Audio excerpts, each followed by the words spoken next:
The House will come to order.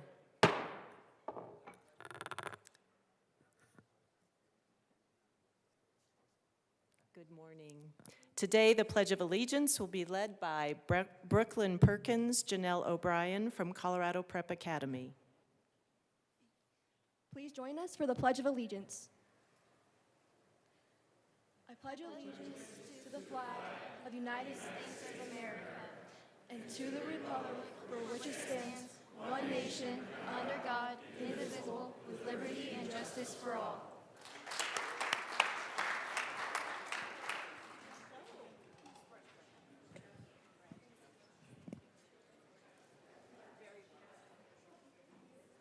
Mr. Schiebel, please call the roll. Representatives Armagost, Bacon, Barone, Byrd, Basenecker, Bottoms, Bradfield, Bradley, Brooks, Brown. It's okay, and Representative Brown. No. Brown's excused. Caldwell, Camacho, Carter, Clifford, DeGraff, Duran, English, Espinoza, Foray, Froelich,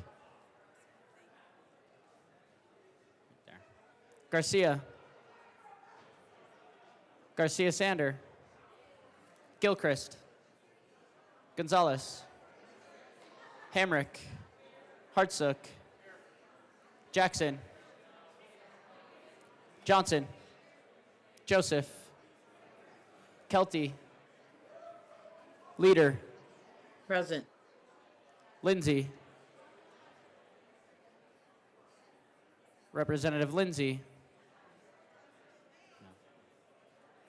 Rep. Lindsay is excused. Linstead, Luck, Lukens, Mabry, Representative Mabry. Mabry is excused. Marshall, Martinez, Morrow, McCormick, Pascal, Phillips, Puglisi, Richardson, Ricks, Rootnell, Ryden, Sirota, Smith, Soper, Representative Soper, Soper is excused. Stewart K, Stewart R, Story, Representative Story. Story is excused. Sukla, Taggart, Tatone, Valdez A, Velasco, Representative Velasco, Weinberg, Wilford, Winter, Woodrow, Woog, Zokai, and Madam Speaker. here. With 60 present, 5 excused, we do have a quorum. Representative Carter.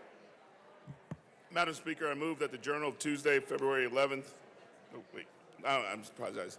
Madam Speaker, I move that the Journal Wednesday, February 12th, 2025 be approved as corrected by the Chief Clerk.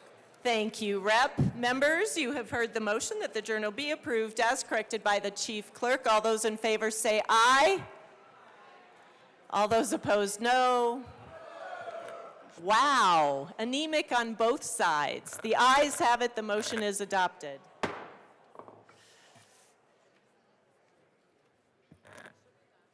Members, we are going to stand in a 5-minute recess until the members of CDC return to the chamber.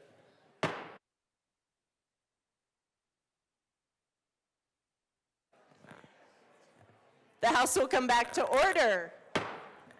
That was a brief recess. Thank you, members of our CDC. I will invite representatives to take their seats. We do need to proceed to third reading.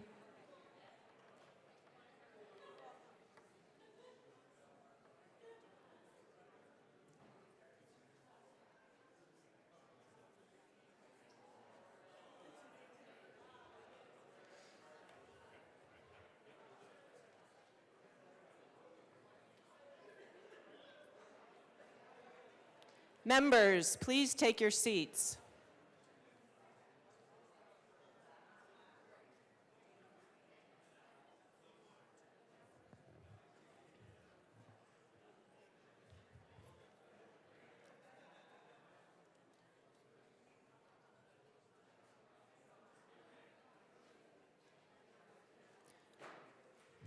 Madam Majority Leader. Thank you, Madam Speaker. I move to lay over House Bill 1137 until tomorrow, and I move to lay over House Bill 1131 and House Bill 1155 until the end of the third reading calendar. Seeing no objection, the bills will be laid over as directed by the Majority Leader, either in today's list of thirds or over until tomorrow. Mr. Schiebel, please read the title to Senate Bill 88. Senate Bill 88 by Senator Bridges, also Representative Byrd, concerning a supplemental appropriation to the Department of Agriculture. Madam Majority Leader. Madam Speaker, I move Senate Bill 88 on third reading and final passage. Representative DeGraff. Thank you, Madam Chair. I'm sure this is very needed money, but I mean, once again, we're in this place where we're spending money out of our reserves. And the reserves are supposed to be a rainy day. The reserves are supposed to be something where it's unforeseen. And we're taking money from the people of Colorado for the event of a crisis. And what we have is we have a crisis of legislation that cannot spend in its own budget. We have a $55 billion budget, and we're talking about $1 billion. Up to $1 billion or $750 million. I mean, it's unbelievable that we're looking at those things as deficits. So this body, this General Assembly, is the crisis.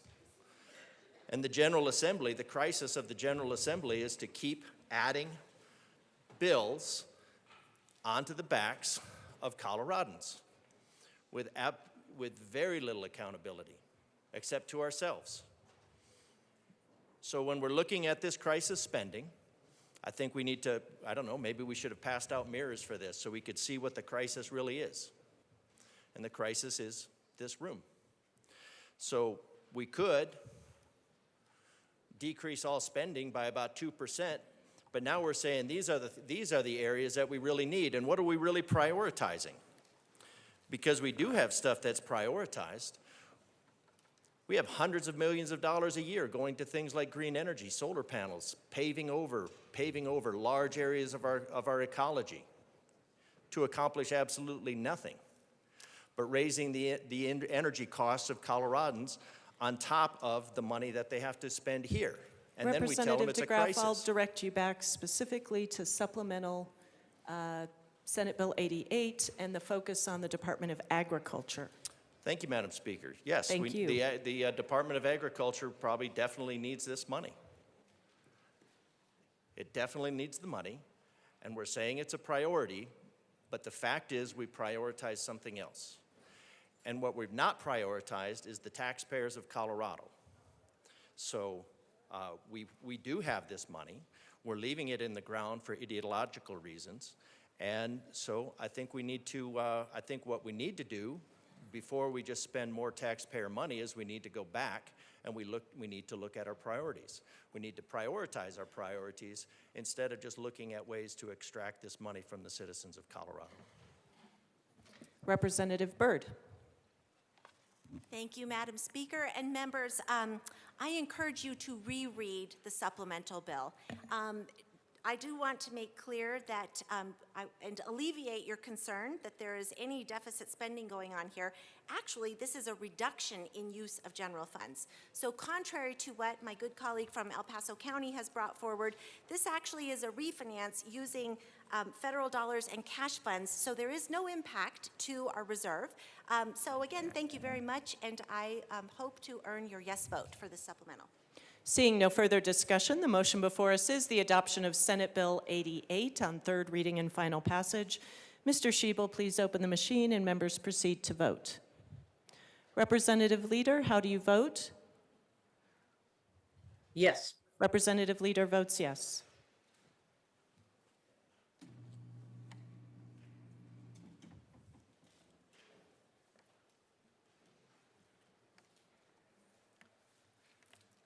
Please close the machine. With 50 aye, 15 no, and 0 excused, Senate Bill 88 is adopted. Co-sponsors.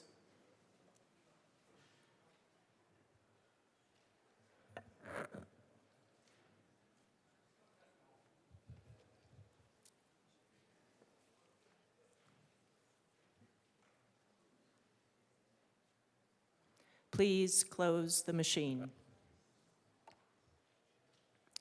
Mr. Schiebel, please read the title to Senate Bill 89. Senate Bill 89 by Senator Bridges, also Representative Byrd, concerning a supplemental appropriation to the Department of Corrections. Madam Majority Leader. Madam Speaker, I move Senate Bill 89 on third reading and final passage.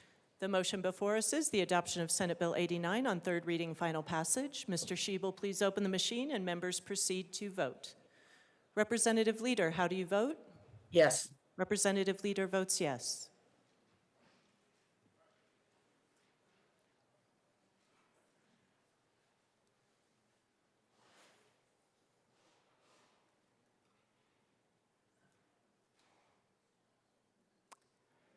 Rep. Joseph. Please close the machine. With 52 aye, 13 no, and 0 excused, Senate Bill 89 is adopted. Co-sponsors.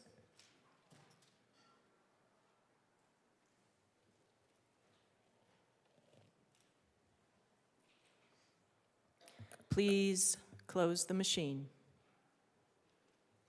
Mr. Schiebel, please read the title to Senate Bill 90. Senate Bill 90 by Senator Bridges, also Representative Byrd, concerning a supplemental appropriation to the Department of Early Childhood. Madam Majority Leader. Madam Speaker, I move Senate Bill 90 on third reading and final passage.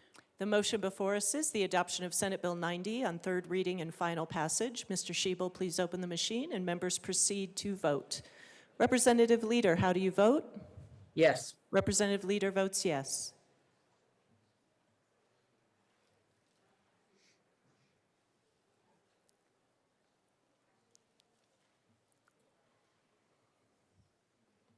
Please close the machine. With 45 aye, 20 no, and 0 excused, Senate Bill 90 is adopted. Co-sponsors.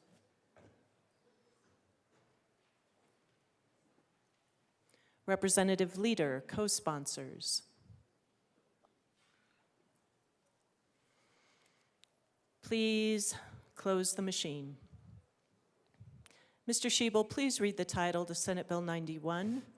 Senate Bill 91 by Senator Bridges, also Representative Byrd, concerning a supplemental appropriation to the Department of Education. Madam Majority Leader. Madam Speaker, I move Senate Bill 91 on third reading and final passage. The motion before us is the adoption of Senate Bill 91 on third reading and final passage. Representative DeGraff, please flag me down a bit sooner. Sorry I missed you. My apologies, Madam Speaker. This is one also I'd like to, I think we ought to go back and look. I'm sure the Department of Education is doing a great job in many ways, but when I look at the funds, and I tell people that we're already spending over $18,000, $18,500 as an average per student across the state. Some local counties are getting about $10,500, some are getting $25,500, $26,500 per student per year. I think we need to go back and we need to look at some of our priorities in these areas rather than just say we need to give more money. We know the administration has gone up about probably four or fivefold higher, faster than the student body count or the student body count or the teachers. Teachers have kept a close to being apace, but we're making, besides making an administrative state, we're focusing our schools on administration instead of teachers. And then we're wondering why we have students in the 11th grade testing where only 25% of the students are meeting or exceeding standards. And then 80% graduate the next year. So I can't vote for this because I don't see the accountability going into the process in advance to see where we can, and we can't continue to look at the taxpayers as a bottomless pit of money. We used to take the money for these things out of the ground, and but we've decided to cut that source of funding off. And now we're just tapping deeper and deeper into the citizens' pockets. And they do consider themselves to be a limited resource. They're already paying over a third of their income every year. And now for education, we just say, well, we're just going to take a little bit more because we don't want to look at ourselves. We don't want to look internal to the system. And so we're just going to ask you, we're not going to ask you for more money. We're just going to take more money. We're just going to take more money. That's the same on all these supplementals. We're not going to look at our processes. We're not going to self-assess. We're just going to take more money from the citizens of Colorado. Representative Byrd. Thank you, Madam Speaker. Once again, members, I will encourage you to reread the bill, and you will see that actually there is a cut in this department of over $112,000. So rather than seeking additional funds from the taxpayers, this is giving some of their money back. So I encourage a yes vote. Thank you, Representative Byrd. Seeing no further discussion, the motion before us is the adoption of Senate Bill 91 on third reading and final passage. Mr. Schiebel, please open the machine and members proceed to vote. Representative Leader, how do you vote? Yes. Representative Leader votes yes.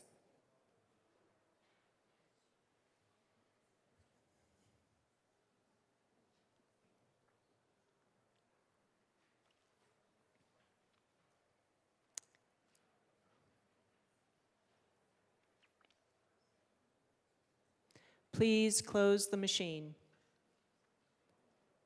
With 55 aye, 10 no, 0 excused, Senate Bill 91 is adopted. Co-sponsors.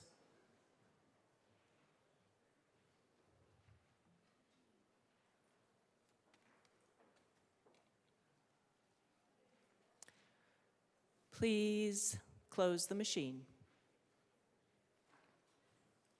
Mr. Schiebel, please read the title to Senate Bill 92. Senate Bill 92 by Senator Bridges, also Representative Byrd, concerning a supplemental appropriation to the offices of the Governor, Lieutenant Governor, and State Planning and Budgeting. Madam Majority Leader. Madam Speaker, I move Senate Bill 92 on third reading and final passage. The motion before us is the adoption of Senate Bill 92 on third reading and final passage. Mr. Schiebel, please open the machine and members proceed to vote.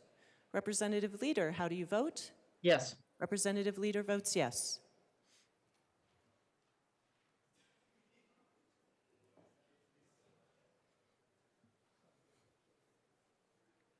Please close the machine.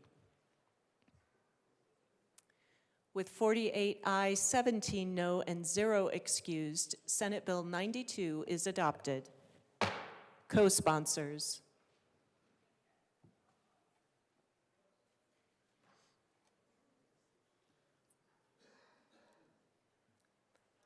Please close the machine.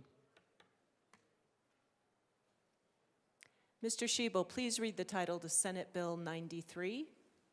Senate Bill 93 by Senator Bridges, also Representative Byrd, concerning a supplemental appropriation to the Department of Healthcare Policy and Financing. Madam Majority Leader. Madam Speaker, I move Senate Bill 93 on third reading and final passage. Representative Caldwell. Thank you, Madam Speaker. So I rise in opposition to this supplemental, and there's a couple quick points I want to make real quick.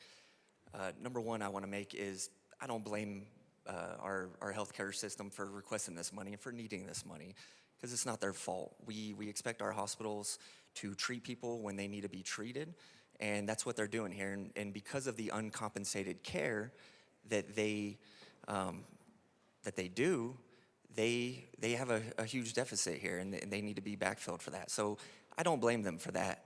Let me also make clear that I don't blame the people who go to the hospital for emergencies, who need the treatment. Not their fault. We expect people to do that. I certainly do it. My opposition to the supplemental is that this uncompensated care is largely driven by the migrant crisis that we have here in Colorado. And that's a problem for my constituents here in House District 20. Because as a matter of fact, Monument, the largest area in House District 20, actually took steps last year to vote to say that we can't afford this migrant crisis. We're not going to put any of our budget, which is already small and already tight, towards this problem that was created by the federal government and some cities here in Colorado. So even though they took steps to say we don't have the money to do this, the conversation I had last year when I was running was, I understand you're not gonna put your local dollars towards it, but guess what? The state is gonna put money towards it.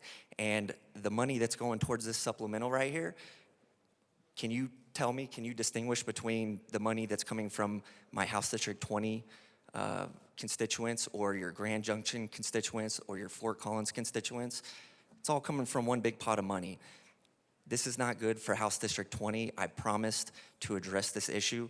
A point that one of our members made in conversation was the federal government is the primary driver of this crisis and their lack of addressing the issue, let's say, over the last few years.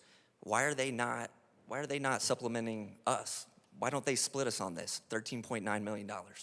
Why aren't they covering half of it? We have to shoulder this whole thing. The policies passed in places like Denver are costing the people down in El Paso County in House District 20. And I just can't stand for that. So I will be a no vote. There is a cost to everybody, even if they oppose this, and so I can't vote in support of it. Thank you. Representative Bradley. Thank you, Madam Speaker, and thank you to my previous colleague for coming up and talking about the problems with this supplemental. I too stand in opposition. Leading Douglas County, it's the same principles, $13.9 million going to children lacking immigration status. I've got single moms in my district that can't even pay for their health care, single dads in my district that cannot pay for health care. I've got seniors who can't pay for prescription drugs. I've got seniors who can't pay for property taxes. We've got executive orders coming down that are going to eliminate some of this. We've got to stop funding when we have Coloradans who can't afford their own health care. This is a trickle-down effect. It's going to continue. It's going to continue to get worse, and it's not fair to the people that live in our state that can't afford basic necessities. I am vehemently against this supplemental, and I think we're going to continue to see this at the federal level, and we're going to continue to see the federal level cut costs to Colorado if we continue to pass supplementals like this. I urge a no vote. Representative DeGraff. Thank you, Madam Speaker. Yeah, for the same reasons. But $13.9 million uncompensated care. This is after Denver cut $8 million out of its budget from the law enforcement for taking care of migrants that are unprotected by documentation, to put them in a shadow caste, permanently exploitable and expendable. So where did this money come from that was brought in, that was spread all around from the federal government? That money came by inserting about 30% more cash, 30% more, well, it wasn't really cash, it was 30% more imaginary money that came from the federal government, because the federal government just made it out of thin air. Except that it didn't make it out of thin air. What it did is it took the good faith and credit of the government, which is based on the good faith and credit of the government, and then it watered it down by 30%. So what you're doing is now we're asking citizens of Colorado for $13.9 million, where not all of the counties were benefiting from the money laundering going through the nonprofit organizations to the city of Denver for taking on the unprotected migrants. Migrants unprotected by documentation. Otherwise, the rate of inflation would be even higher. So the entire crisis, again, was created by our government. Our governor didn't have the right to violate all the immigration rules. The president didn't have the right to violate all the immigration rules. Yet you've taken the wages of Coloradans and you've decreased them by over 22% in just 4 years. And now in addition to decreasing their wages by 22%, now the solution is to go and tap their pockets for more money, but not just tap the pockets of Denver. I mean, arguably, Denver benefited from the influx of cash before the migrants unprotected by documentation were shipped out. Denver benefited. But now, we need to go to the counties that had the wherewithal to not participate in this and say Denver needs $13.9 million for uncompensated care. So if somebody had a wage that was, say, average wage, say around $60,000 per year, and they lost 22% of their spending, $12,000. They lost $12,000 per year, per family. Now, if you divide that up between 5 million people, it's a couple of dollars. But these couple of dollars add up. And they just take the pressure, off the people who made the problem. This room makes the problem. And then this room demands the problem be solved on the backs of citizens. So, yep. They need the money. They definitely need the money. Uncompensated care is a huge issue. But we need to actually solve the problem. We need to treat the actual gaping wound and not just put a Band-Aid on it. Representative Sirota? Oh, I'm sorry, Representative Marshall. Thank you, Madam Speaker. It's an honor to serve with you. Honored to serve with you. Thank you for your indulgence. I know we're trying to get through supplementals and we don't want to keep hearing people speak, but some of the things I heard are very disturbing. When we're talking about uncompensated care, we're talking about people being brought to the emergency room. And so are our colleagues across the aisle asking that if someone is bringing their child who was just in a car accident and they happen to be brown or not speak English, we first ask, well, that's what we were talking about, the migrant crisis. I see the looks of disdain, but that's what we're talking about. That's what you have brought up. Are you going to demand, before any treatment starts, documentation and papers, or are the physicians going to immediately try and help that child? And yes, that puts a burden on our system. And yes, we need to pony up some more money for it. But if you want to vote against the supplemental, that's what you're talking about. That is what you're talking about, is trying to deny the care of somebody that shows up on the door. So I urge a yes on this supplemental. Thank you. Representative DeGraff?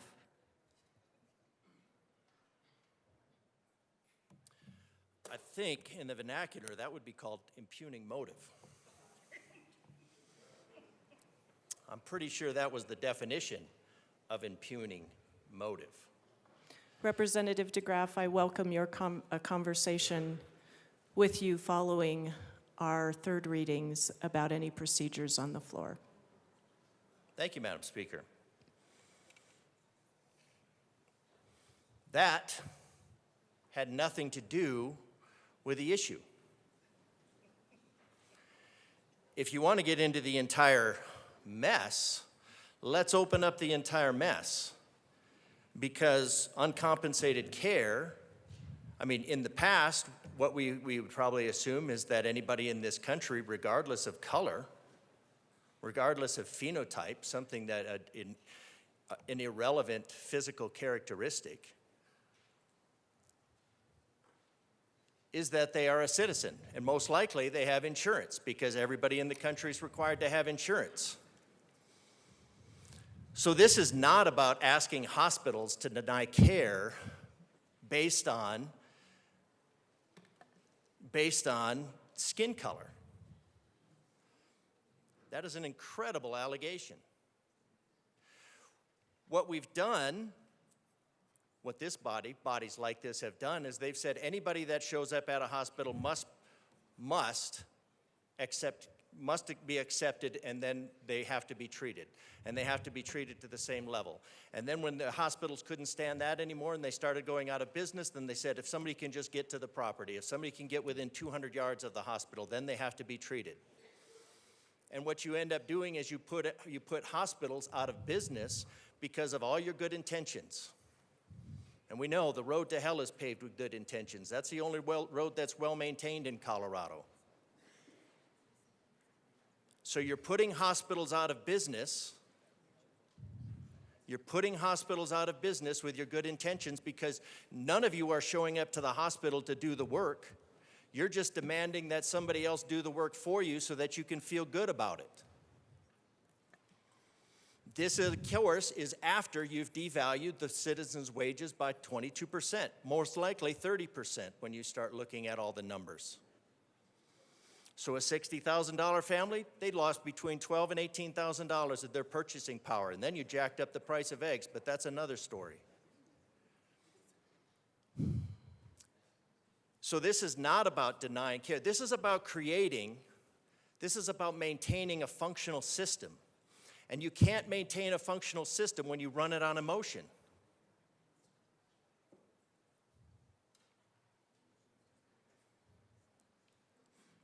This is a problem that this building created, that this building wants to put on the backs of the citizens of Colorado. No accountability, no introspection, just unfounded allegations of racism.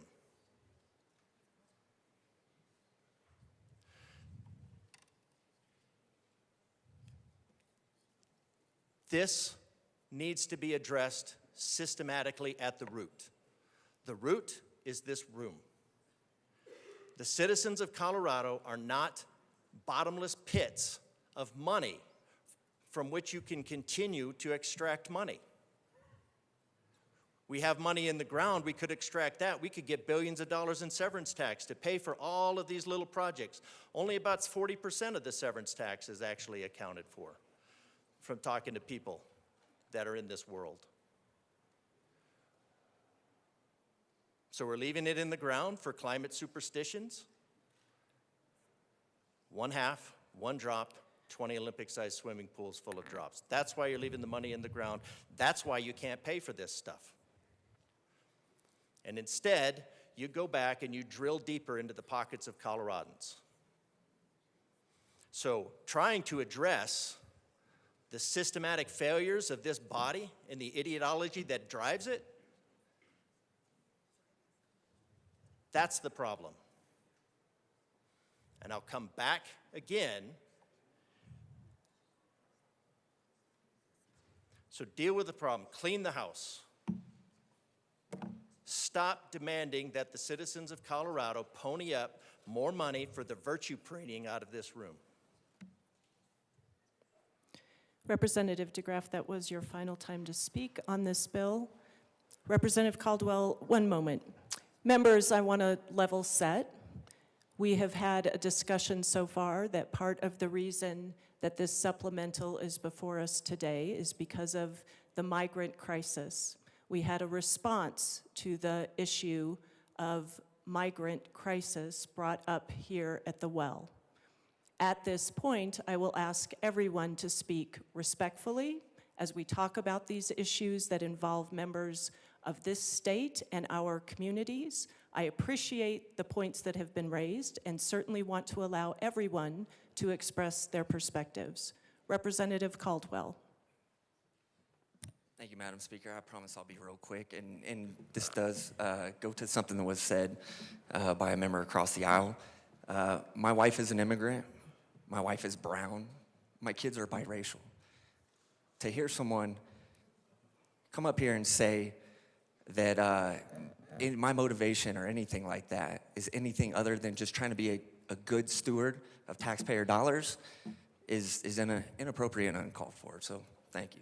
Thank you, Representative. Representative Bradley, this is your second time to speak to this bill. You have 8 minutes and 44 seconds. Thank you, Madam Speaker.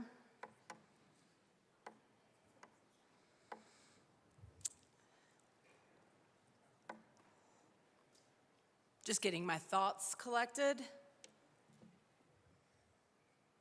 Impugning motive, hypocrisy at its finest. I will get on with my stance. Had nothing to do with the issue at hand. Denver Health begged for $5 million last February. Hospital in Denver. I represent a lot of hospitals in my district. And now they're begging for millions more. The migrant crisis is putting hospitals and healthcare workers like me out of business every single day. We're not denying care.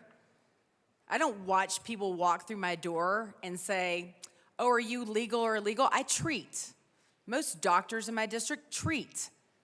Contrary to what the representative from Highlands Ranch said, we don't do that.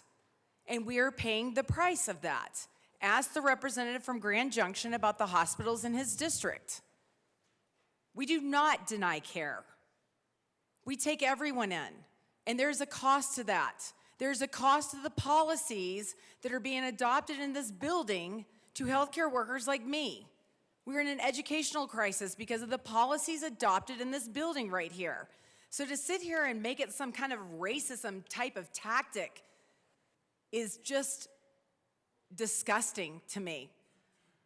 Because I put my kids on the back burner to treat, often many patients a day without being paid, which comes at a cost to my family and the high taxes that I have to pay because I'm getting fed to death in this building. Groceries are through the roof. Eggs cost $12 a dozen, and I am treating for free. And I'm not only treating people that walk in that are white. We have to be better when we come up to this well and speak like we speak. It's disgusting. We're in a healthcare crisis and an education crisis because of the policies we're making. Supplementals like this are going to continue to drive us into the ground. And it's not because we're denying care. I urge a no vote. One moment, Rep. Representative Bottoms. Thank you, Madam Speaker. When it comes to how we do business, how we do finances, all this kind of stuff, not just this, but all this in this room, I learned something years ago. It's probably 20 plus years ago. I was listening to Rush Limbaugh, one of my heroes, and he said that anytime somebody is pointing at you and saying this is your motives and that you don't understand where it's coming from, it's because they're showing you what their motives are. And so I don't understand why this conversation would drip into some kind of racist thing. This has nothing to do with that. We're saying that you have created a problem. You have created a problem within the medical system by the rules and the systems. And then now you're saying, oh, we need to keep throwing money after money after money. We're not actually getting anywhere. We're getting further and further and further into a hole. But we're supposed to keep throwing money at it. And when we say, no, I don't think that's a good idea, you can change the subject, gaslight it, whatever you want to do, but that doesn't change the reality. These are real dollars we're talking about, and we can prove it on paper. We can prove it with the budgets. This is a bad idea. We're propping up a couple of different groups, and hospitals all over this state are on the verge of closing down, but we just keep throwing money into bad situations that are not accomplishing anything. When do we fix the problem? This isn't fixing the problem. This is actually pretending like there's not a problem, and when we get close to the problem, we get accused of other things. This is a major problem, and we've got to stop the spending. We were told before we got here this year that we had to cut $1 billion.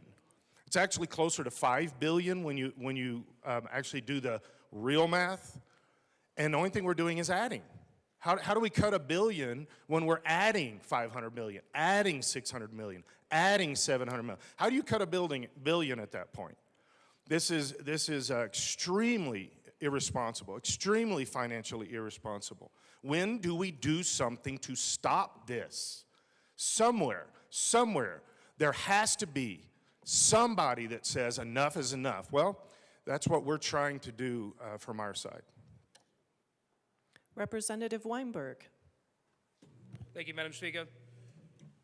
So again, I'll be brief, but this is an exact example of the undue hardships that we place on the taxpayers in the state of Colorado.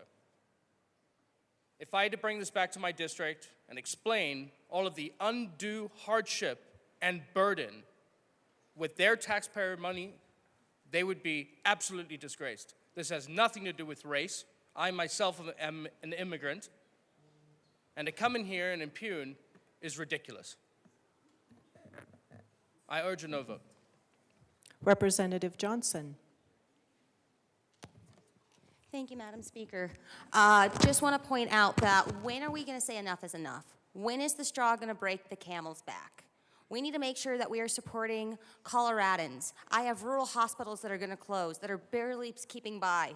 We always hear on airplanes, put your mask on first so you can help others. But we are draining the medical healthcare system faster than we can supply and resource it. And this supplemental is not the answer. We need to make sure we are sustaining our own and making sure we are building the hospitals we have, and that we are making sure those who are contributing to these services have that service, not people, immigrants that are coming through, and then we can't take care of our farmers, our ranchers, our veterans, because we are caring for others and we are depleting the system faster. We need to take care of ourselves, put our mask on first before we can help others. Having been an EMS, we want to help everybody. We're not turning people away. We want to serve, but enough is enough. We have to take care of our own so then we can take care of others. And if we continue down the road we can't take care of anyone. I encourage a no vote. Assistant Minority Leader Winter. Thank you, Madam Speaker. I just wanted to get on record. I'm echoing some of the concerns of my colleagues. In La Junta, Colorado right now, in April, they're going to close down their OBGYN section of their hospital. I have people calling me. There's 2 to 3 hour drives to have a baby now. And it's just really hard to see stuff like that happen in rural Colorado. I understand last year, and I voted to help fund Denver Health last year. We were in a crisis, but we can't keep kicking the can down the road. And as I watch things close in my hospital, especially for you, of those of you that have been mothers in this building, a lot of you might be lucky enough to have a hospital that's 10 minutes from your home or 15 minutes from your home. But if Ark Valley Health closes down, 2 to 3 hours. So say a mom has an unexpected emergency and has to take a flight. That just put that family $70,000 in the hole, starting their lives off. Or if they have to take an ambulance ride for $15,000 or $17,000. So, I mean, I think I would be remiss if I didn't bring that up. It's been an issue I've even brought to the governor's office. I have people in mass panic in Otero County wondering how moms are going to have babies. And Otero County is important too, and those mothers are important too. Thank you. Representative Hartsook. Good morning. Thank you, Madam Speaker. Thank you. So it's been noted about the cost. Now, I know for a fact that there's healthcare providers on both sides of the aisle here. I also know that I'm married to one of them who pulls trauma at hospitals. I find it exceedingly arrogant and ignorant to imply that a provider decides who they will treat based upon skin color. I have never met a provider based on political affiliation who makes that judgment call. They treat the patient. In addition, when they're treating patients, you know what? Providers spend a lot of time going to school. They have their costs too. They have bills, they have loans, they have things they have to pay. This system is overburdened. It's overburdened for a variety of reasons. And until we in this body look at these supplementals and figure out and make harder choices, it's going to continue to get worse. When you look at the hospitals and what is being allocated, they cannot maintain the functioning on a business model. Many of the providers are pulling out because they can't make a living based upon it. Some of those are based upon decisions from the federal government. Some of the decisions are based upon what's happened here. But until we take a holistic approach and look at this thing, we are going to continue to dig ourselves deeper into debt. And that will be placed upon the back of taxpayers. Healthcare providers do their absolute best out there with whatever they have. Sometimes that's a lot, sometimes that's very minimal. But they still do their job because they love it. People have to love healthcare because right now it's kind of brutal. You go in there, sometimes you can be attacked because you're not giving somebody treatment fast enough, and they've had to wait in the ER for hours. This system is overburdened, overcost, overwhelmed. We need to overhaul and look at how we're doing it things versus a patchwork supplementals. And for the love of God, the last thing we need to do is start throwing race into this. We need to start looking at pure numbers. We need to look at how we can support providers and hospitals and get the care across the state, not just the Front Range metro area, rural areas, Western Slope, Plains, all of it. Because it's very different depending on where you are at. And everyone has different needs. And the people that know best at how to answer those needs are the providers and the patients. And until we get back to that notification and figuring out how to meet that requirement, this body is off target. Because that patient and provider are what need the help. And that's what that provider is trying to do for those patients. We don't punish everybody for what a few bad apples do. Deal with the bad apples. But this systemic issue of going over budget or trying to do a patchwork will not resolve the issue. We need an overhaul. Thank you. Assistant Majority Leader Bacon.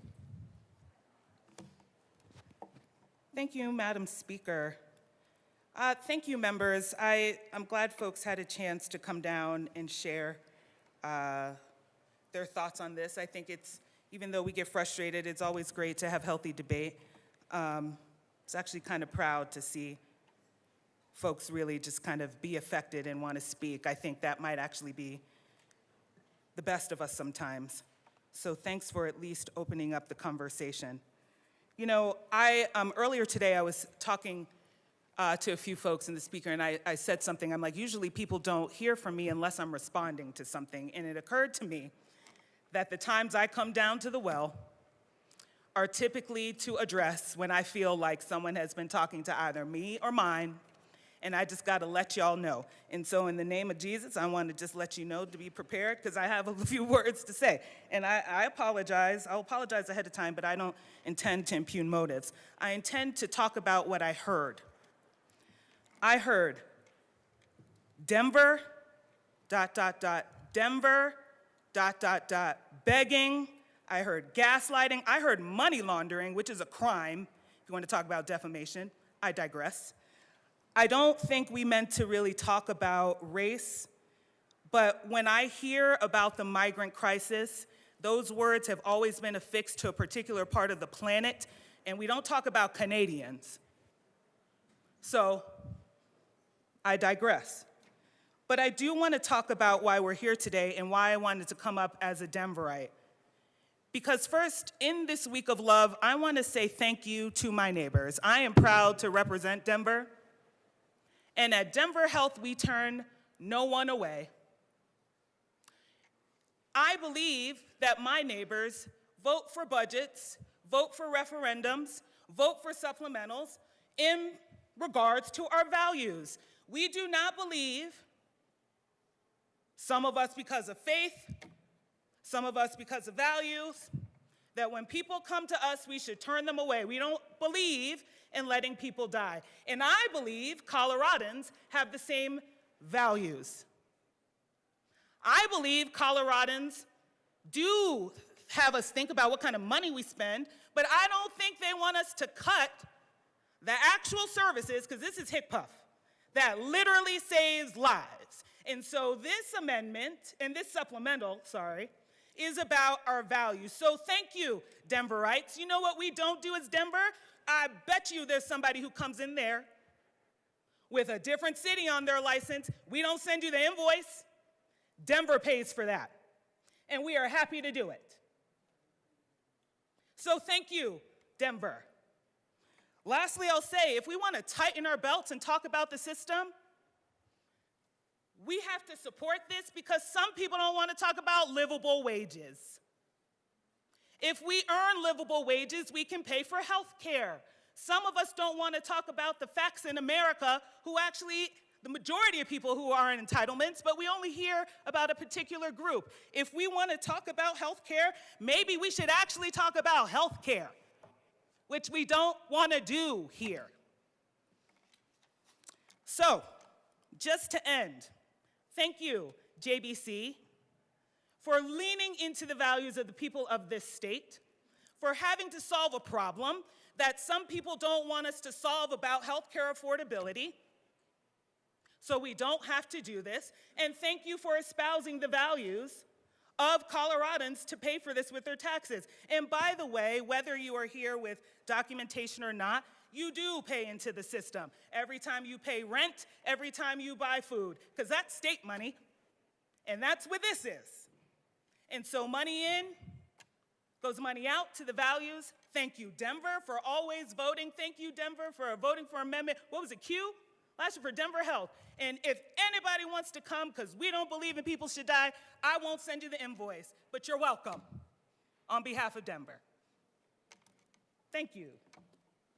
Representative Sirota.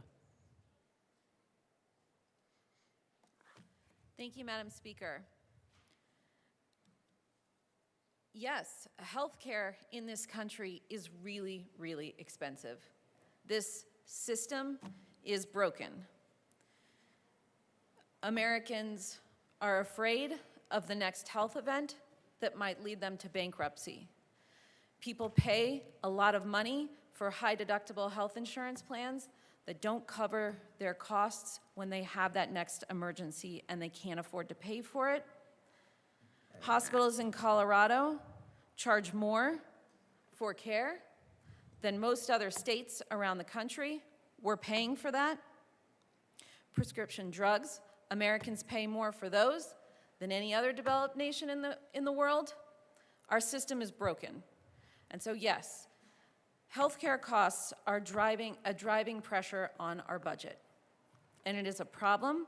It is one that this General Assembly has endeavored to address in the best ways that we are able with our reinsurance program, the Colorado option, prescription drug rebates. We are saving Coloradans hundreds of millions of dollars with the work that we have done. But I do want to bring us back to what this bill does. This is a supplemental bill. We run supplementals to make adjustments mid-year to the budget that we are in, because when we set the budget the year before, we are making projections about how much something may cost. And then midway through the year, we do true-ups to that budget to adjust. In HCPUF, we are addressing Medicaid costs. We made projections, and those projections have changed based on utilization. The largest increases in the supplemental have to do with changes to enrollment and utilization trends to our broader Medicaid program, where we have promised people benefits and they have utilized them. Things are costing more in Medicaid service, medical service premiums due to higher than expected cost per person. The cost for behavioral health has increased due to higher than expected per capita costs.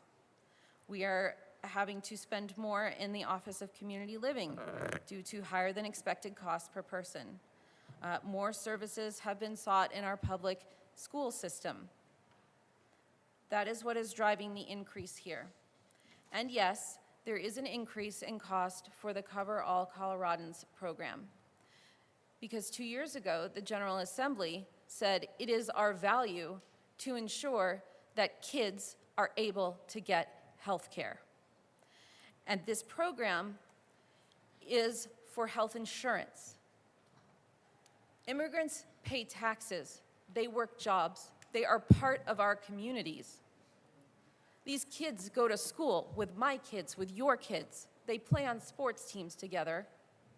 And we said, yes, we want to make sure that all the kids living in Colorado are able to access the health care that they need. And this ensures that kids can get preventive care. And it's covered so that what doesn't happen is that they wait and they wait and they wait and they end up in our emergency room with pneumonia or whatever else it is. And it costs more in uncompensated care to providers. So we decided it was a value to us that we wanted to ensure that everyone could get access to health insurance to cover the cost of care. And that is what we are doing in this supplemental.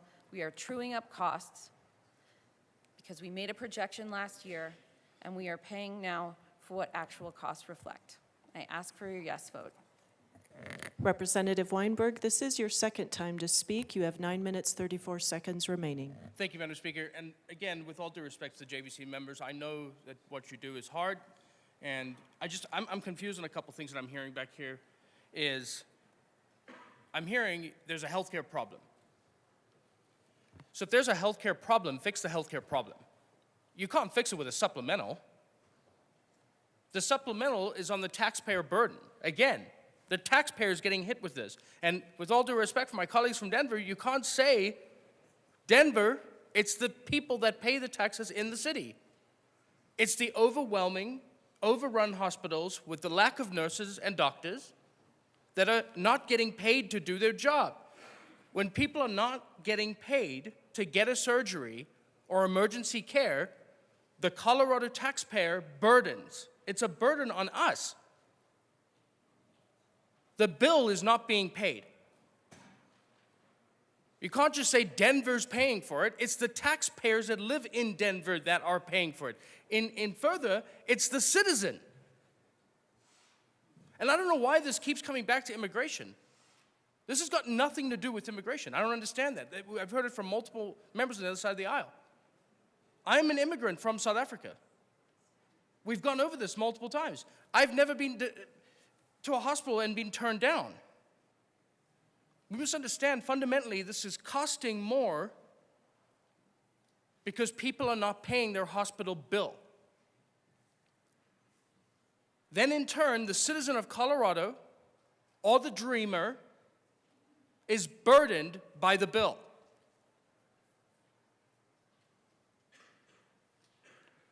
This is exactly why our state is broke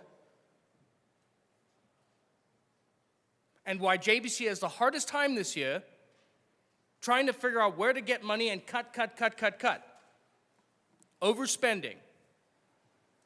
Bad supplement. Vote no. Seeing no further discussion, the motion before us is the adoption of Senate Bill 93 on third reading, final passage. Mr. Schiebel, please open the machine and members proceed to vote. Representative Leader, how do you vote? Yes. Representative Leader votes yes.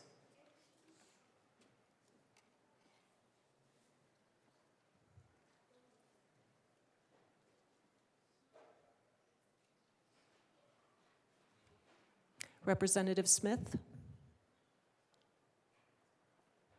Please close the machine. With 43 aye, 22 no, and 0 excused, Senate Bill 93 is adopted.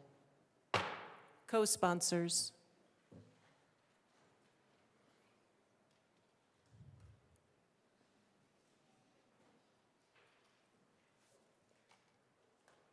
Representative Leader, co-sponsors. Mr. Shebel, please close the machine.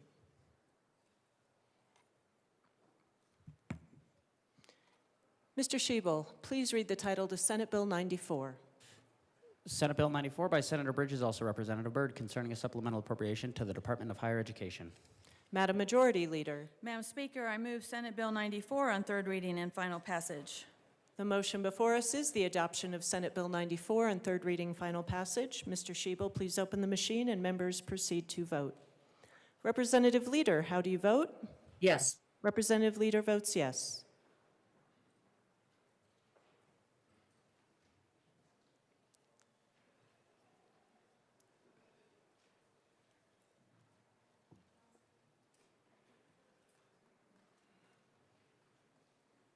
Rep. Richardson. Please close the machine. With 50 aye, 15 no, and 0 excused, Senate Bill 94 is adopted. Co-sponsors.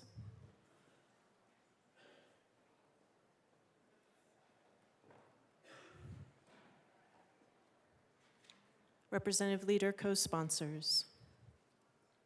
Please close the machine. Mr. Shebel, please read the title to Senate Bill 95. Senate Bill 95 by Senator Bridges, also Representative Byrd, concerning a supplemental appropriation to the Department of Human Services. Madam Majority Leader. Madam Speaker, I move Senate Bill 95 on third reading and final passage. The motion before us is the adoption of Senate Bill 95 on third reading, final passage. Mr. Shebel, please open the machine and members proceed to vote. Representative Leader, how do you vote? Yes. Representative Leader votes yes.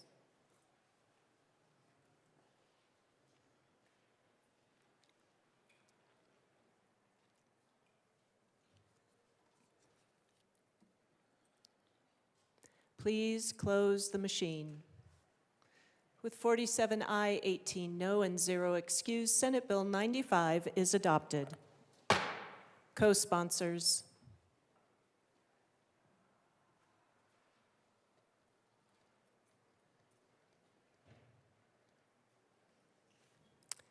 Mr. Shebel, please close the machine. Mr. Shebel, please read the title to Senate Bill 96. Senate Bill 96 by Senator Bridges, also Representative Byrd, concerning a supplemental appropriation to the Judicial Department. Madam Majority Leader. Madam Speaker, I move Senate Bill 96 on third reading and final passage. Representative Armagost.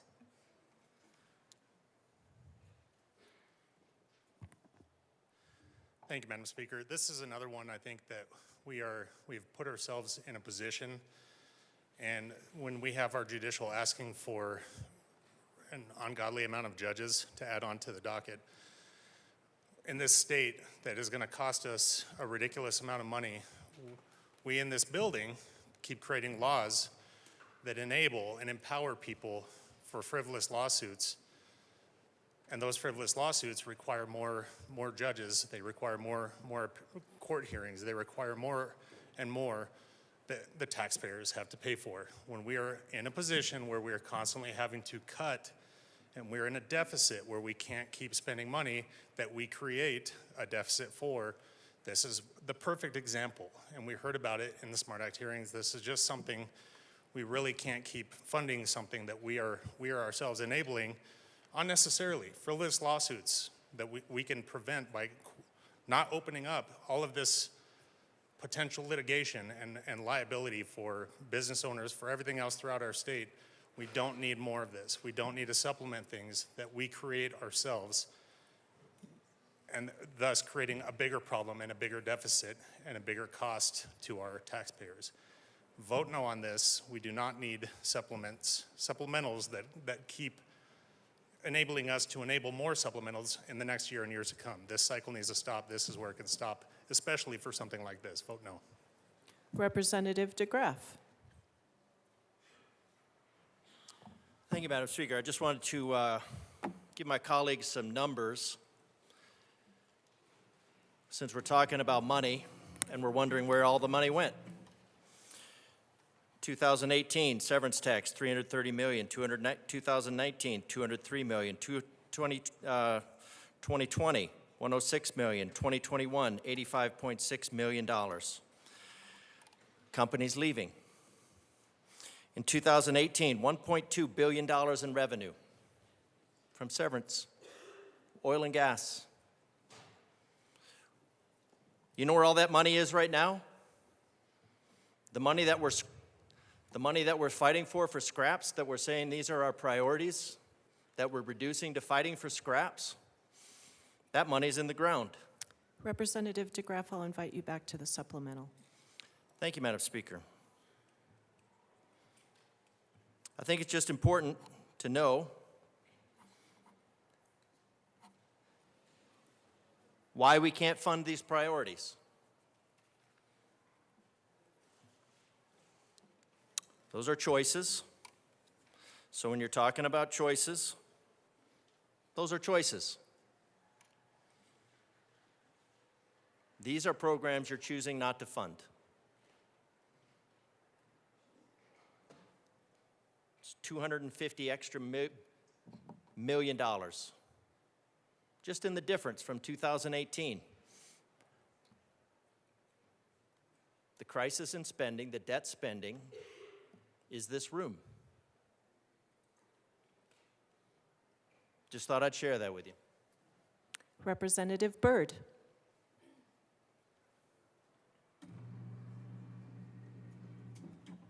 Thank you, Madam Speaker. And members, I do just want to give you a little bit of clarification. First, please take a moment to reread your bill, and you will see that in this supplemental there is no funding for new judges on the docket. That's one thing. The bulk of the funding here, really the majority of this appropriation, is protecting people's Sixth Amendment rights under the United States Constitution to a right to counsel in criminal cases. So if we're going to spend funds, this is definitely meritorious. I urge a yes vote. Thank you. Seeing no further discussion, the motion before us is the adoption of Senate Bill 96 on third reading and final passage. Mr. Schiebel, please open the machine and members proceed to vote. Representative Leader, how do you vote? Yes. Representative Leader votes yes.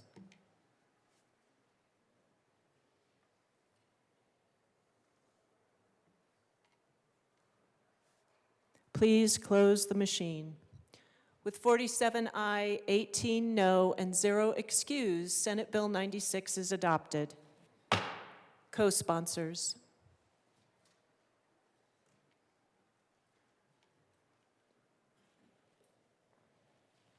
Please close the machine. Mr. Schiebel, please read the title of Senate Bill 97. Senate Bill 97 by Senator Bridges, also Representative Byrd, concerning a supplemental appropriation to the Department of Labor and Employment. Madam Majority Leader. Madam Speaker, I move Senate Bill 97 on third reading and final passage. The motion before us is the adoption of Senate Bill 97 on third reading and final passage. Mr. Schiebel, please open the machine and members proceed to vote. Representative Leader, how do you vote? Yes. Representative Leader votes yes.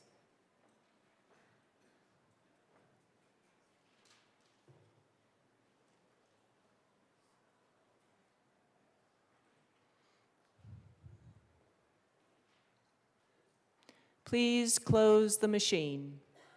With 56 aye, 9 no, and 0 excused, Senate Bill 97 is adopted. Co-sponsors.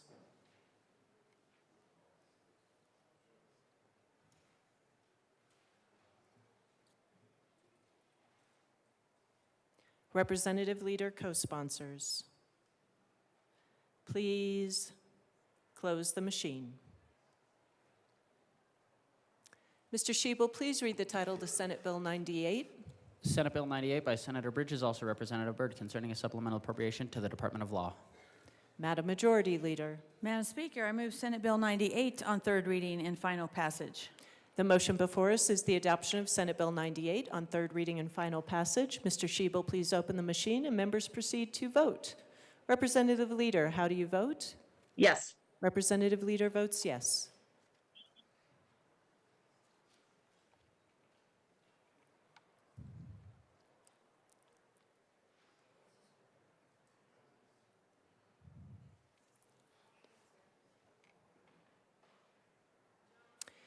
DeGraff, Johnson, Ricks, please close the machine. With 54 aye, 11 no, and 0 excused, Senate Bill 98 is adopted. Co-sponsors.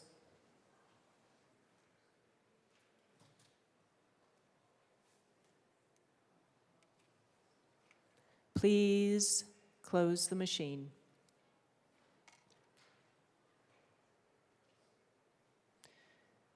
Mr. Shebel, please read the title to Senate Bill 99. Senate Bill 99 by Senator Bridges, also Representative Byrd, concerning a supplemental appropriation to the Department of Legislature. Madam Majority Leader. Madam Speaker, I move Senate Bill 99 on third reading and final passage. The motion before us is the adoption of Senate Bill 99 on third reading and final passage. Mr. Shebel, please open the machine and members proceed to vote.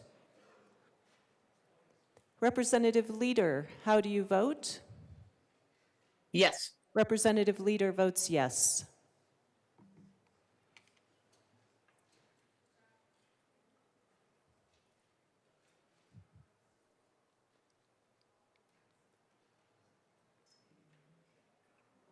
Representative Ricks, please close the machine. With 45 aye, 20 no, and 0 excused, Senate Bill 99 is adopted. Co-sponsors.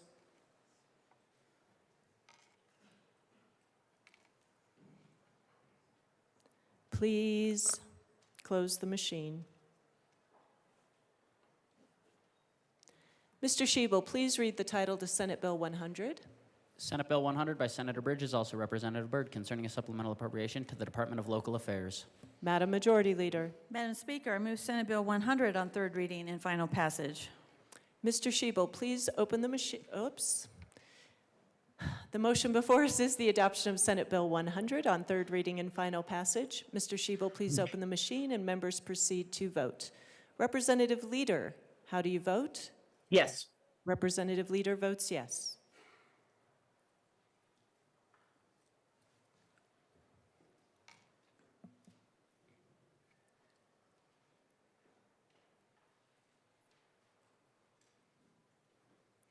Rep. Valdez. Please close the machine.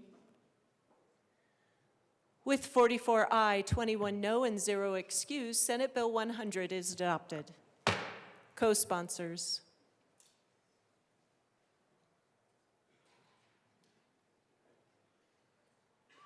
Please close the machine. Mr. Shebel, please read the title to Senate Bill 101. Senate Bill 101 by Senator Bridges, also Representative Byrd, concerning a supplemental appropriation to the Department of Military and Veterans Affairs. Madam Majority Leader. Madam Speaker, I move Senate Bill 101 on third reading and final passage. The motion before us is the adoption of Senate Bill 101 on third reading and final passage. Mr. Shebel, please open the machine and members proceed to vote. Representative Leader, how do you vote? Yes. Representative Leader votes yes.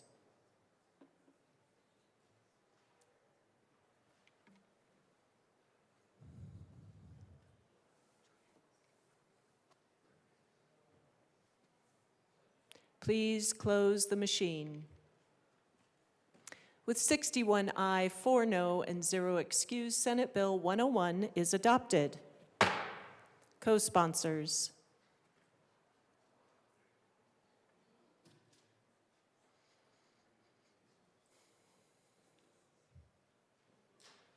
Representative Leader, co-sponsors.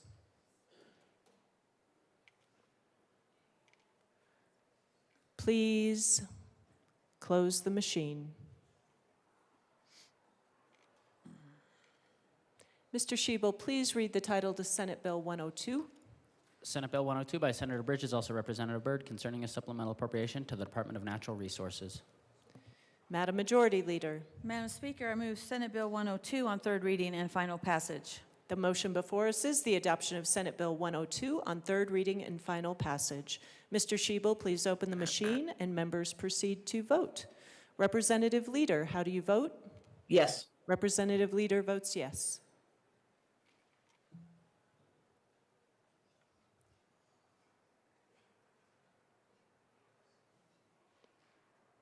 Please close the machine. With 45 aye, 20 no, and 0 excused, Senate Bill 102 is adopted. Co-sponsors.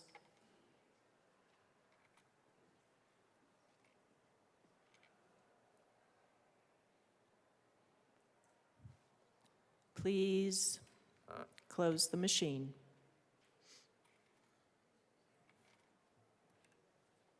Mr. Shebel, please read the title to Senate Bill 103. Senate Bill 103 by Senator Bridges, also Representative Byrd, concerning a supplemental appropriation to the Department of Personnel. Madam Majority Leader, Madam Speaker, I move Senate Bill 103 on third reading and final passage. the motion before us is the adoption of Senate Bill 103 on third reading and final passage. Mr. Shebel, please open the machine and members proceed to vote. Representative Leader, how do you vote? Yes. Representative Leader votes yes.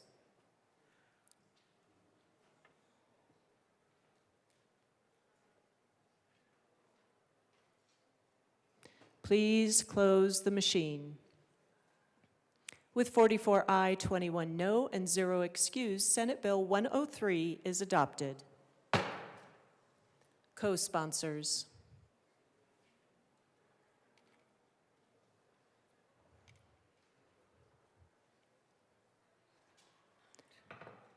Please close the machine.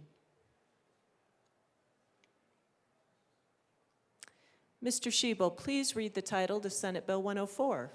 Senate Bill 104 by Senator Bridges, also Representative Byrd, concerning a supplemental appropriation to the Department of Public Health and Environment. Madam Majority Leader, Madam Speaker, I move Senate Bill 104 on third reading and final passage. the motion before us is the adoption of Senate Bill 104 on third reading, final passage. Mr. Shebel, please open the machine and members proceed to vote. Representative Leader, how do you vote? Yes. Representative Leader votes yes.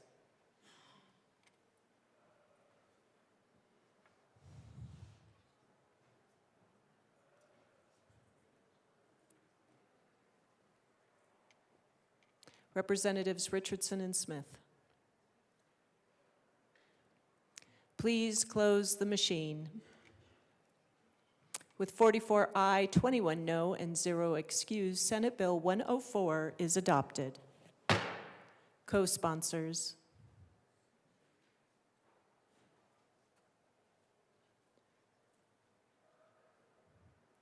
Please close the machine.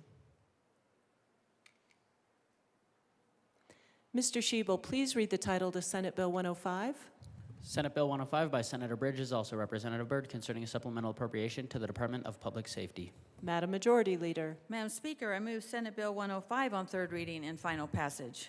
the motion before us is the adoption of Senate Bill 105 on third reading and final passage. Mr. Shebel, please open the machine and members proceed to vote. Representative Leader, how do you vote? Yes. Representative Leader votes yes.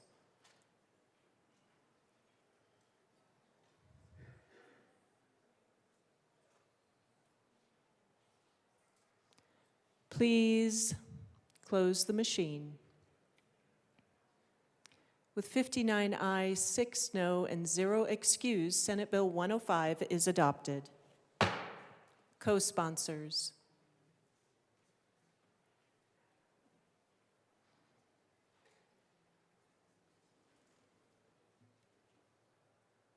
Please close the machine. Mr. Shebel, please read the title to Senate Bill 106. Senate Bill 106 by Senator Bridges, also Representative Byrd, concerning a supplemental appropriation to the Department of Regulatory Agencies. Madam Majority Leader, Madam Speaker, I move Senate Bill 106 on third reading and final passage. The motion before us is the adoption of Senate Bill 106 on third reading and final passage. Mr. Shebel, please open the machine and members proceed to vote. Representative Leader, how do you vote? Yes. Representative Leader votes yes.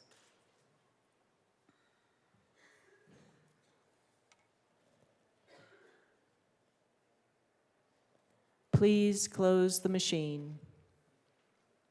With 45 aye, 20 no, and 0 excused, Senate Bill 106 is adopted. Co-sponsors.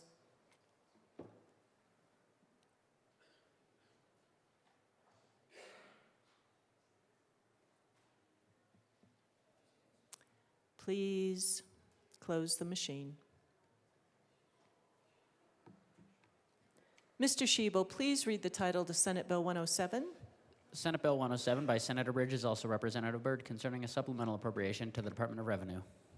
Madam Majority Leader. Madam Speaker, I move Senate Bill 107 on third reading and final passage. The motion before us is the adoption of Senate Bill 107 on third reading and final passage. Mr. Shebel, please open the machine and members proceed to vote.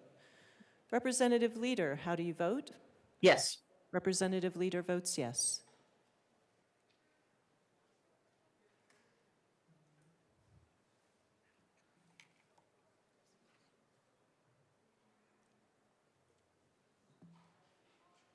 Please close the machine. With 54 aye, 11 no, 0 excused, Senate Bill 107 is adopted. Co-sponsors.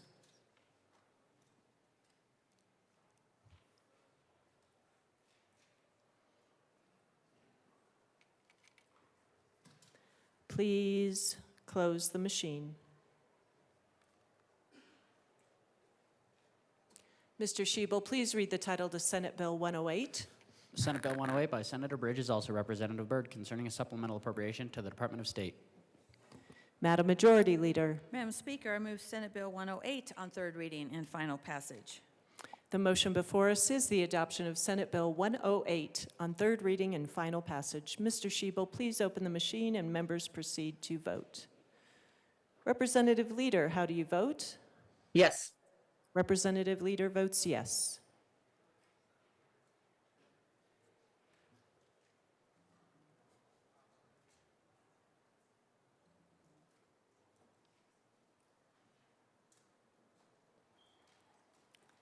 Representative Ricks. Please close the machine. With 48 ayes, 17 no, and 0 excused, Senate Bill 108 is adopted. Co-sponsors.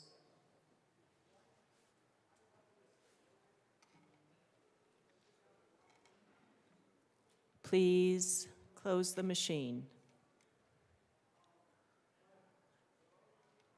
Mr. Shebel, please read the title to Senate Bill 109. Senate Bill 109 by Senator Bridges, also Representative Byrd, concerning a supplemental appropriation to the Department of Transportation. Madam Majority Leader. Madam Speaker, I move Senate Bill 109 on third reading and final passage. Representative Richardson. Thank you, Madam Speaker. I do urge a no vote on this. Very helpful booklet put together by the JBC. I understand it's listed as a cost-neutral reprogramming. They've got increased admin costs. That happens. But they've chosen to offset that by reductions in construction, maintenance, and operations. That's our snow plowing. That's keeping our crumbling roads at least in a condition where maybe we could repair them in the future. We can't be shifting dollars away from assets that are falling apart to increase administrative costs. That's just wrong, and I urge a no vote. Seeing no further discussion, the motion before us is the adoption of Senate Bill 109 on third reading and final passage. Mr. Shebel, please open the machine and members proceed to vote. Representative Leader, how do you vote? Yes. Representative Leader votes yes.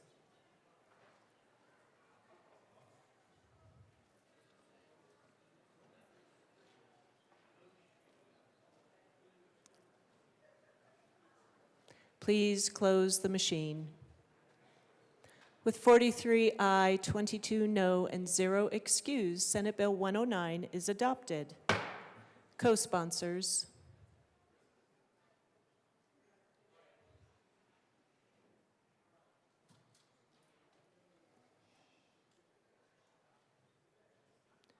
Please close the machine.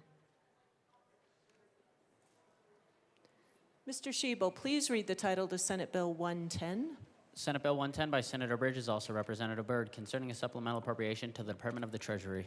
Madam Majority Leader. Madam Speaker, I move Senate Bill 110 on third reading and final passage. The motion before us is the adoption of Senate Bill 110 on third reading and final passage. Mr. Shebel, please open the machine and members proceed to vote. Representative Leader, how do you vote? Yes. Representative Leader votes yes.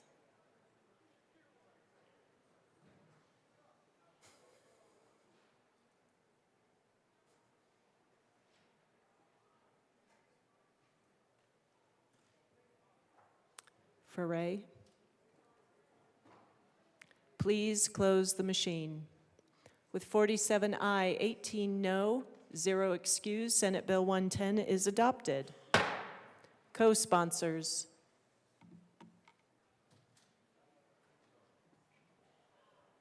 Representative Leader, co-sponsors.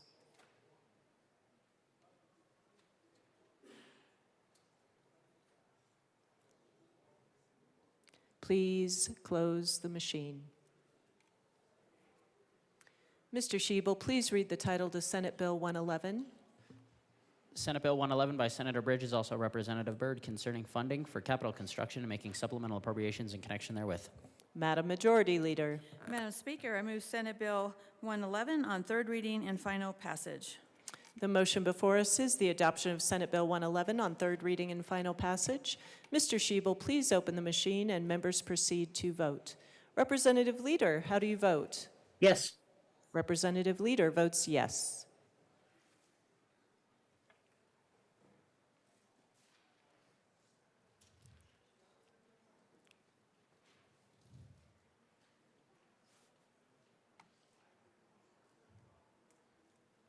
Please close the machine.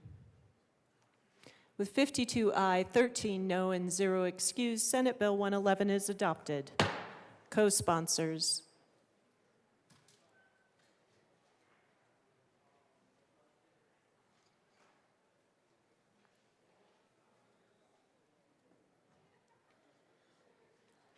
Please close the machine.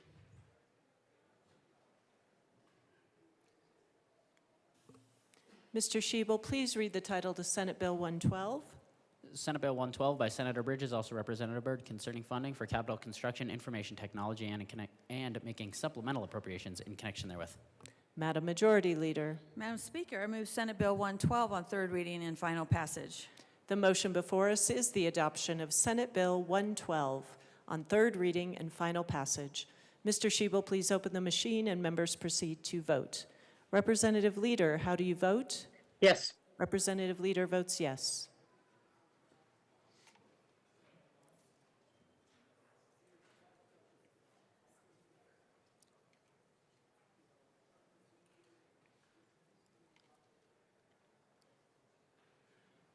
Please close the machine. With 44 aye, 21 no, 0 excuse, Senate Bill 112 is adopted. Co-sponsors.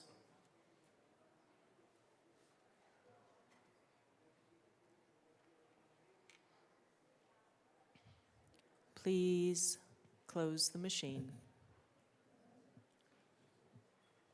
Mr. Shebel, please read the title to Senate Bill 113. Senate Bill 113 by Senators Bridges and Kirkmeyer, also Representatives Byrd and Taggart, concerning adjustments to school funding for the 2024-25 budget year and in connection therewith, increasing an appropriation. Madam Majority Leader. Madam Speaker, I move Senate Bill 113 on third reading and final passage. The motion before us is the adoption of Senate Bill 113 on third reading and final passage.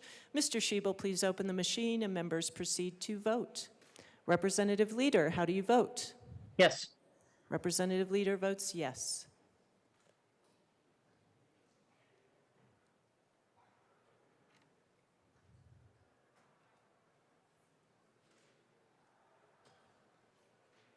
Please close the machine. With 63 aye, 2 no, and 0 excuse, Senate Bill 113 is adopted. Co-sponsors. Representative Leader, co-sponsors.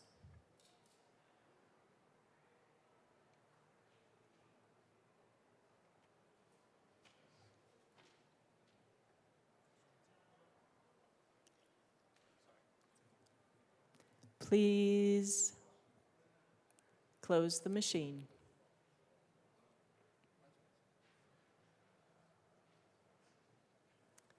Mr. Shebel, please read the title to Senate Bill 114. Senate Bill 114 by Senators Amabile and Kirkmeyer, also Representatives Byrd and Taggart, concerning the repeal of the Financial Literacy and Exchange Program. Madam Majority Leader. Madam Speaker, I move Senate Bill 114 on third reading and final passage. Representative Weinberg. Thank you, Madam Speaker. Fellow colleagues, we are finally doing something right. The JBC has got it right 100%. I fully endorse this, a repeal of a government program. That, ladies and gentlemen, is good governance. For Loveland. Wow. The motion before us is the adoption of Senate Bill 114 on third reading and final passage. Mr. Shebel, please open the machine and members proceed to vote. Representative Leader, how do you vote? Yes. Representative Leader votes yes.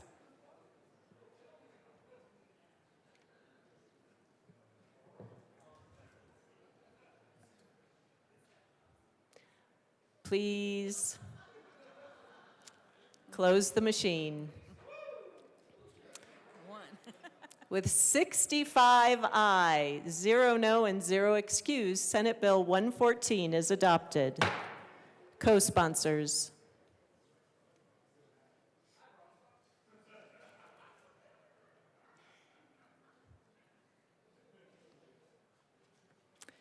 Please close the machine. Mr. Shebel, please read the title to Senate Bill 115. Senate Bill 115 by Senators Bridges and Kirkmeyer, also Representatives Sirota and Taggart, concerning an extension of spending authority for the Colorado State Forest Service Seedling Tree Nursery. Madam Majority Leader. Madam Speaker, I move Senate Bill 115 on third reading and final passage. The motion before us is the adoption of Senate Bill 115 on third reading and final passage. Mr. Shebel, please open the machine and members proceed to vote. Representative Leader, how do you vote? Yes. Representative Leader votes yes.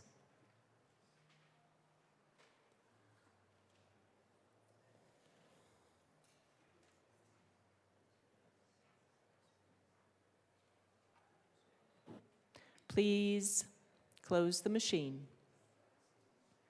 With 49 ayes, 16 no, and 0 excused, Senate Bill 115 is adopted. Co-sponsors.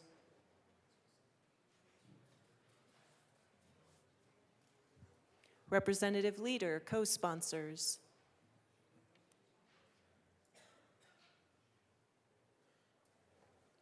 Please close the machine. Mr. Shebel, please read the title to House Bill 1131. House Bill 1131 by Representatives Basenecker and Johnson, also Senators Kipp and Pelton B, concerning eliminating certain conditions related to Colorado State University's veterinary medicine program. Madam Majority Leader. Madam Speaker, I move House Bill 1131 on third reading and final passage. The motion before us is the adoption of House Bill 1131 on third reading and final passage. Mr. Shebel, please open the machine and members proceed to vote. Representative Leader, how do you vote? Yes. Representative Leader votes yes.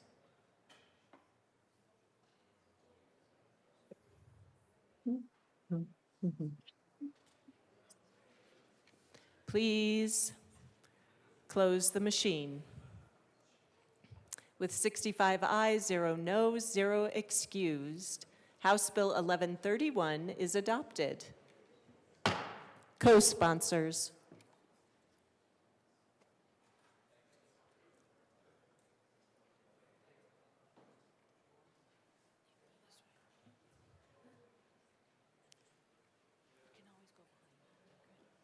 Please close the machine. Mr. Shebel, please read the title to House Bill 1155. House Bill 1155 by Representatives Bradfield and Espinoza, also Senator Pelton R., concerning the authority at a general or congressional vacancy election of the candidate nominated to be on the ballot by a participating political party to choose the watchers in count facilities. Madam Majority Leader. Madam Speaker, I move House Bill 1155 on third reading and final passage. Representative Kelty. As someone who, thank you, Chair, for allowing me to speak. Thank you very much, Madam Speaker. As someone that this bill actually pertained to directly, personally, I am asking for an absolute yes vote on this bill. Thank you. Seeing no further discussion, the motion before us is the adoption of House Bill 1155 on third reading and final passage. Mr. Schiebel, please open the machine and members proceed to vote. Representative Leader, how do you vote? Yes. Representative Leader votes yes.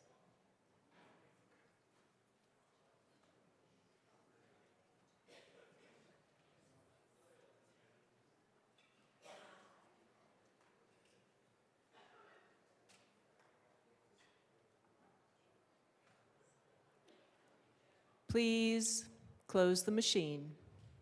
With 65 ayes, 0 noes, 0 excused, House Bill 1155 is adopted. Co-sponsors.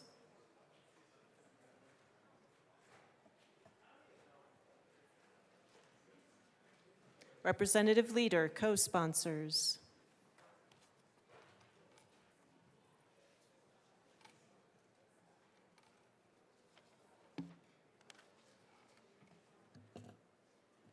Please close the machine. Madam Majority Leader. Thank you, Madam Speaker. I move to lay over the balance of the calendar till Friday, February 14th, 2025. Seeing no objection, the balance of the calendar will be laid over until Valentine's Day. Members, announcements, and introductions. I will start. I want to welcome the Summit School District guests that are here from Summit County today, students, school board members, and teachers. Glad to see you in the building. Representative Valdez. Thank you, Madam Speaker. Good morning, members of House Energy and Environment. We will meet at 1:30 in the Old State Library directly across the hall. Be prompt. We have 3 bills that we will be hearing, and we will be doing a procedural motion on the first one. Thank you. Thank you. Representative Velasco. Thank you so much, Madam Speaker. Members, I just wanted to invite you all to the Colorado's Fire Service Legislative Reception that is going to be going on today from 5 to 7 at Stoney's Bar and Grill. So please come say hi to firefighters and fire chiefs. Thanks. Thank you. Representative Hartsook. Thank you, Madam Speaker. Today at noontime, the Cancer Caucus will be starting up its meetings. It's over in the SSB on the first floor at luncheon there in room 104. As soon as you walk in the doors, it'll be immediately on your left. It's from 12 to 1, and we'll have a couple of guest speakers for the Cancer Caucus. Thank you. Thank you. Minority Leader Puglisi. Thank you, Madam Speaker.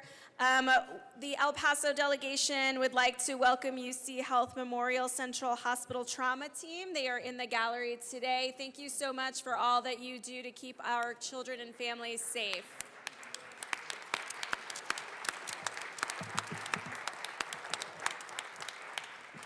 Thank you. Representative Garcia. Thank you, Madam Chair. Members, I just wanted to mention that we had a group of fantastic community-based and nonprofit early childhood providers that were here today in the gallery. They'll probably be out wandering around, and they will most likely be wanting to chat with you about why early childhood is so incredibly important to everything we do in our lives, including our economy. Thank you. Thank you. Representative Hamrick. But you gotta smile first, ready? Smile. Where are they? No, Representative Caspi. Oh. Thank you, Madam Speaker. Please join Representative Brooks, Representative Hartsook, Representative Bradley, and Representative Marshall and me in welcoming representatives from the Douglas County School District, 62,000 students strong. Today we have board members Susan Meek and Becky Myers and students from Ponderosa, Chaparral, Castleview, and Legend High School. Please join us in welcoming them to Capitol.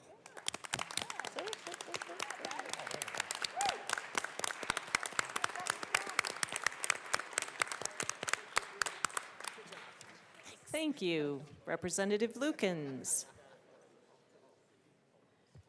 Thank you, Madam Speaker. The Education Committee will be meeting at 1:30 today in room 107. We will be hearing House Bill 1059, House Bill 1061, and House Bill 1038. Thank you. Representative Ricks. Thank you, Madam Chair. House Business Labor Committee will be meeting at 1:30 today. We'll be hearing one bill, 1133. Get ready for a long night. Representative Lindstedt. Thank you, Madam Speaker. Members of the House Finance Committee, we are not meeting today to hear House Bill 1020, so enjoy your morning off. Thank you. Representatives Martinez and Morrow and AML Winter. Thank you, Madam Speaker. It's an honor to serve with you. It is an honor to serve with you. So, members, as you have seen and probably have eaten some of it already, that Pueblo Chile salsa and chips on your desk is brought to you by Leadership Pueblo, who is in the House today. They were earlier, or on the side earlier, and they're hopefully in the gallery now. So I just want to give them a warm welcome to the chamber. Representative Morrow. Thank you, Madam Speaker. I also would like for you to pay attention to a little postcard on your bag of your chips and salsa. It says save the date card for the legislative barbecue in Pueblo, Colorado during the Colorado State Fair, Friday, August 22nd, 2025, sponsored by the Greater Pueblo Chamber. Thank you. Thank you. Representative Gilchrist. Thank you, Madam Speaker, and I apologize for not signing up. There's an elementary school from my district in Denver here today, Columbine Elementary, if they're still here. Just wanted to recognize them. Thank you so much for joining us. Representative Woog. Thank you, Madam Speaker.